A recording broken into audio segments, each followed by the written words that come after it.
প্রত্যেকটা শহীদের রক্তের উপর ভর করে আমার জীবন ফিরে আসছে। ধাওয়া পাল্টা দেওয়ার সময় আমরা যখন দৌড়াতে গেলাম তখন আমরা অনেক শিক্ষার্থী দৌড়ানোর ফলে আমরা ধাক্কা খেয়ে পড়ে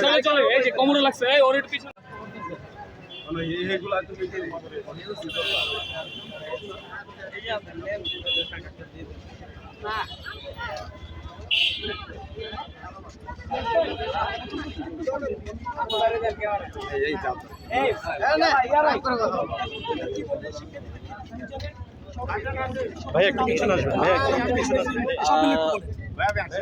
আমরা যানজটটা ছাত্ররা মূলত ছিল ইয়াতে ঢাকা কলেজের সামনে, ওখান থেকে এদিকে এসেছে। আর এটা তো ধরেন বিশ্ববিদ্যালয়ের ভেতরের রোড, সেই জন্য যানজটের তীব্রতাটা একটু কমও থাকে বা পাবলিক ট্রান্সপোর্ট কম চলে। আর এনিহাও ছাত্ররা এখানে এসেছে, ছাত্ররা তো খুবই জুনিয়র ছাত্র আপনারা জানেন, এবং ওরা আমাদের খুবই স্নেহধন্য। ওরা কিন্তু আবেগে হয়তো এই যে এসে অনেকে থ্রিল ফিল করতেছে।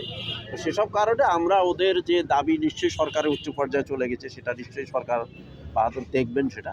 আর আমরা আইনশৃঙ্খলা, আপনারা জানেন মাননীয় প্রধানমন্ত্রী এখানে প্রোগ্রাম হচ্ছে, সে কারণে আমরা যাতে আইনশৃঙ্খলা জনিত কোনো সমস্যা না হয়, নিরাপত্তার ক্ষেত্রে ছাত্রদেরও নিরাপত্তার এখানে বিষয় আছে। এখানে দেখা যায় ছাত্রদের 200-300 ছাত্র মাঝে একটা ব্যাড এলিমেন্টসও ঢুকতে পারে, ঢুকে একটা সাবোটেজ তৈরি করে তারা ছাত্রদের ঘাড়ে ফেলে দিতে পারে। সেগুলো যাতে না হয় আমরা সতর্ক হব। আমরা বুঝেছি যে তাদের যে প্যাশনসটাকে আমরা আবেগ দিয়েছি, মানে গুরুত্ব দিয়েছি এবং রেসপেক্ট করেছি। আর আমরা তাদেরকে বুঝিয়েছি তাদের যে দাবিটা সেটা সরকারের উচ্চ পর্যায়ে চলে গেছে, এবং সেখান থেকে ডিসিশন যেটা হয়, যেটা সরকার নিশ্চয়ই যেটা ভালো মনে করবে, যেটা ছাত্রদের জন্য ভালো হবে, নিশ্চয়ই সেটাই করবে। হ্যাঁ, ধন্যবাদ।